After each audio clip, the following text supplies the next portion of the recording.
Elite 11 finals, right? So check this out. I always answer this question because I don't assume that you who are listening to the show and may have been listening to me for years know exactly what Elite 11 is. So let's start with that, right? What is Elite 11? It is, well, Elite 11 Academy is an $800 3-day camp for quarterbacks, right? But Elite 11 Finals is a national competition that starts with regionals that costs, $50 to enter. And then if you were selected as one of the better quarterbacks at that regional, they invite you to what is called Elite 11 Finals, right? And Elite 11 Finals is what we're talking about now.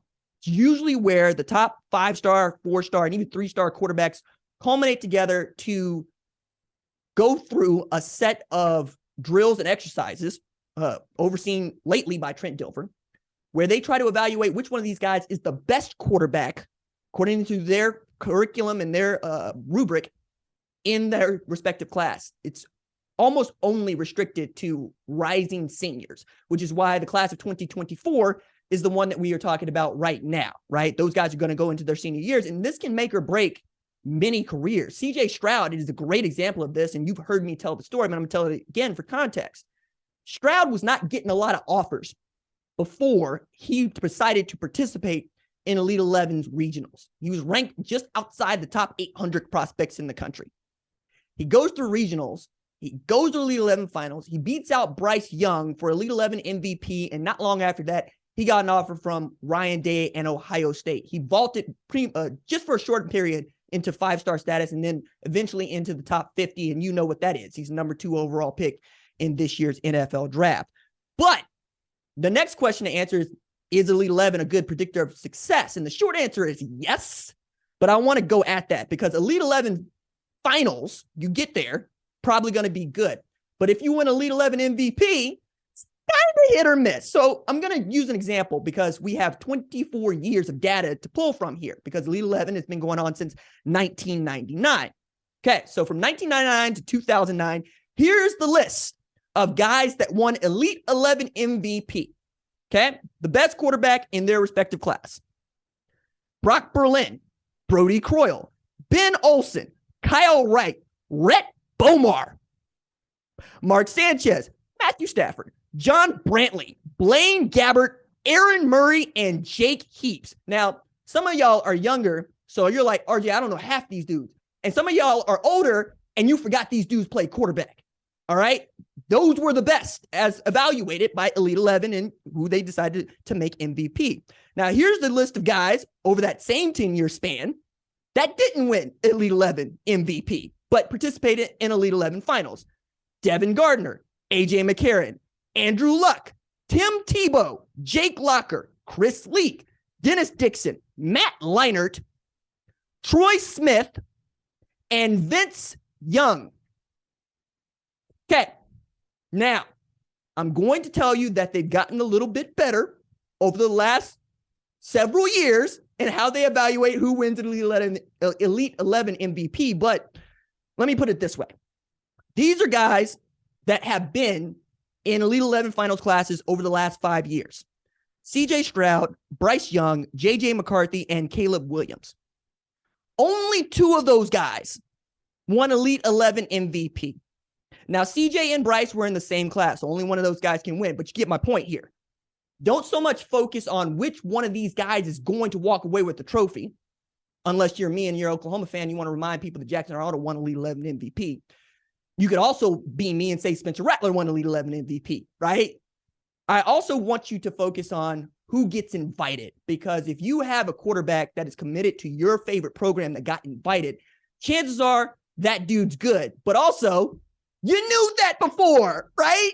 So right now we're talking about watching these guys go at each other and seeing them all in the same setting and how they react to each other and how they will go on 7-on-7 when they participate in the opening 2. And that's more what I want to talk about. So we're going to go down a list of guys that I think you know and guys that I think you should know who are candidates for Elite 11 MVP because they will participate in Elite 11 finals.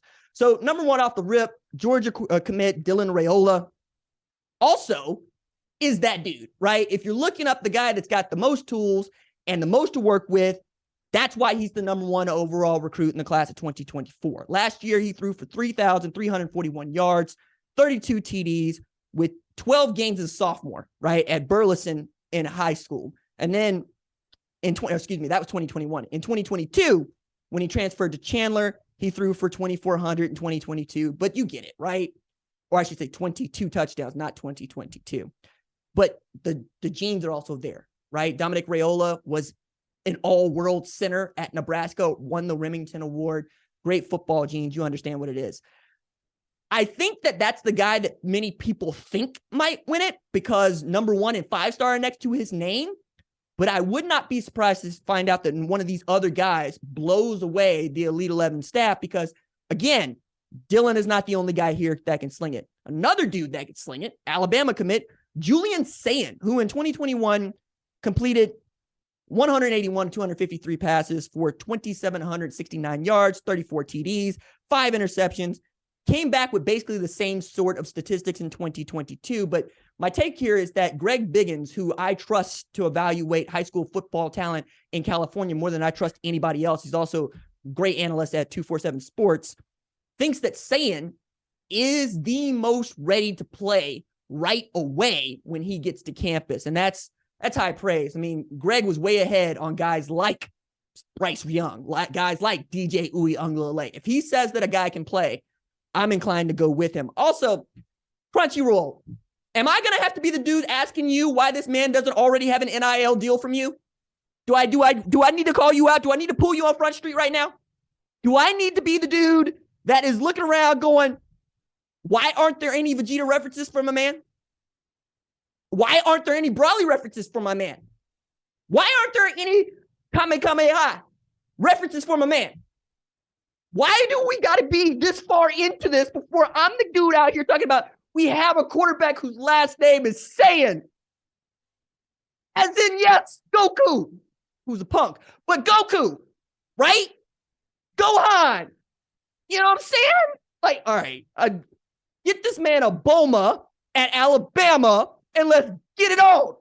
I'm so excited about this. I hope this dude plays for 5 years because I am going to load you up with all the references. It's going to be over 9,000 every single time this dude goes for the UAP.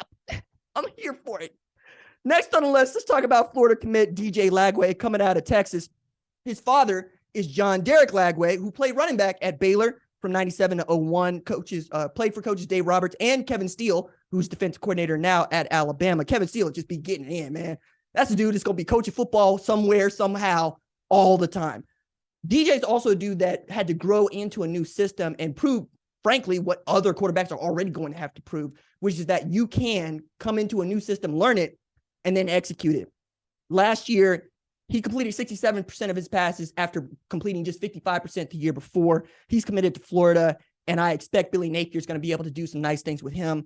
Michigan got their dude earlier this year in Jaden Davis, coming out of North Carolina Providence Day School, 12-1 record, over 3,400 yards passing, 43 TDs. He's a dude, right? They avenged their only loss earlier in the year in the state championship when they beat Charlotte Christian 55-13. Michigan feels good about their quarterback recruiting. I mean, when have we been able to say that outside of J.J. McCarthy and feel like it's going to stick? That's great. That's great news for you.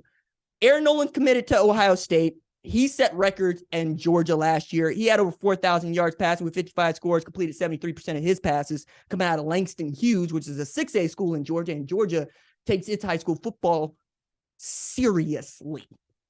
I also would point out that his offense set the record for most points scored in a season by a high school team with 792. Means they're out there operating like Art Browse's Baylor, to give you more of some context as to what Air Noland could bring to a place like Ohio State. Notre Dame has committed CJ Carr. Yeah, if that name sounds familiar, it's because it should. Threw for 600 yards, 28 TDs, 4 INTs last year in Detroit. But, I mean, we're talking about a dude from a football family, and boy, howdy. All right, let me make sure I get all of this in. His granddaddy, on his daddy's side, is Lloyd Carr, who you'll know, right? Coach Michigan from 1995, 2007, put together a record of 122-40 and won the 97 national championship. Also, Charles Woodson, that's his. Like, he gets to be like, yeah, I'm the dude that gave you Charles Woodson going both ways. You are welcome, RJ. Then on his maternal side, His granddaddy, Tom Curtis, was an All-American, and he is in the College Football Hall of Fame as a safety at Michigan. His daddy, Jason, went to Michigan. His mama went to Michigan. And he committed to Notre Dame. So I can't wait to see how this goes, right? Like, because I'm sure that there were a lot of people that thought we ain't got to worry about no Jaden Davis because we're going to get Lloyd Carr's grandson to come sling it for Jim Harbaugh. And he said, actually, I would like to go to South Bend. And I can't think of a more fitting rivalry than Notre Dame. I don't know any Notre Dame fans that don't hate Michigan. And I don't know any Michigan fans that don't hate Notre Dame. So the idea of CJ Carr, who is by rights a Michigan man, said, nah, I want to be part of this Fighting Irish thing. I am here for it. I can't wait to see this man playing football. Then at the school that I follow the most, Oklahoma commit Michael Hawkins is junior, I should say. Michael Hawkins Jr. is also going to Elite 11 finals. He is the second QB that Jeff Lebby has brought in behind Jackson Arnold. The reason I bring that up is not just because this is due following Jackson Arnold next year, but because Jackson Arnold, Denton Guyer gave the Allen Eagles, quarterback by Michael Hawkins Jr., the business. Denton Guyer beat that team 49-7. But if there's anything that I could say that's kind about Michael Hawkins Jr. outside of he can sling it, it's that he has been met with a level of adversity that shouldn't ever find a high school kid. It should not happen. So while he was playing quarterback at Allen, his parents' home was vandalized with a racial epithet, and he was forced to transfer to Frisco Emerson because he didn't feel safe anymore. So that's a guy that had been ninth on the depth chart at Allen, fought his way to starter, came home to find that epithet after, I think, beating Louisville last year in the playoffs, and has to leave the place that gave us Kyler Murray because people don't know how to act. Ends up at Frisco Emerson, where I expect he'll have a great year this year, but I'm excited to see what he does at Elite 11 finals. If for no other reason, then I know that dude ain't shook, because that would be enough for me to just say, I don't think I want to play football much longer if this is what it's going to be like in my community. And his father, Michael Hawkins Sr., also defensive back at Oklahoma, drafted 2005 to the Green Bay Packers, same draft they got Aaron Rodgers in, just to give you a bit of perspective. It's like, nah, I don't think we're going out like that. I'm going to protect my son. I'm going to protect my family, but we're going to play football because he has been a part of helping raise what I think is a really talented quarterback. Next on the list is Nebraska commit Daniel Kaelin, who I thought might be a dude, but only after he received an offer from Colorado in January. Again, I know y'all feel some kind of way about Colorado because Deion Sanders is there, but Deion Sanders has been very, very good at identifying who the starting quarterback should be for him. Okay? We'll talk about that a little bit later on, but suffice it to say that if Deion Sanders has decided to offer you a quarterback, your kid can sling it because his kid can sling it. And because Deion came up as an offensive coordinator at Trinity. People forget that. People also forget that Deion has been coaching football since his kids were 6 and 7 years old, and he started doing it because he didn't trust other coaches to do it right. So we're talking about a man that's coming up on damn near 20 years of having coached football, and y'all want to act brand new about it. But he's going to Nebraska, and that was a really big win for Marcus Satterfield and Matt Rule, not just because he was also getting recruited by Colorado, but because Dylan Raiola had committed to Georgia, and Daniel Kaelin came in later in the week and said, nah, I'll go to Nebraska. I'll stay home. It's cool. Let's see if we can't run it. I think that I could be a fit for the offense and what they want to do. Threw for 3,186 yards, 36 TDs, 7 picks as a junior. And I think that that means, yeah, Nebraska might be about it. If not this year, then in a couple years, and I want Nebraska to be good. I like it when Nebraska's good, just like I like it when Arkansas is good. Football's just better when those two programs where the pro team in the state is on 11. I love that stuff. Thank you for watching the #1 college football show. Please remember to subscribe to the channel and like this video so that you don't miss any of the best college football coverage in America.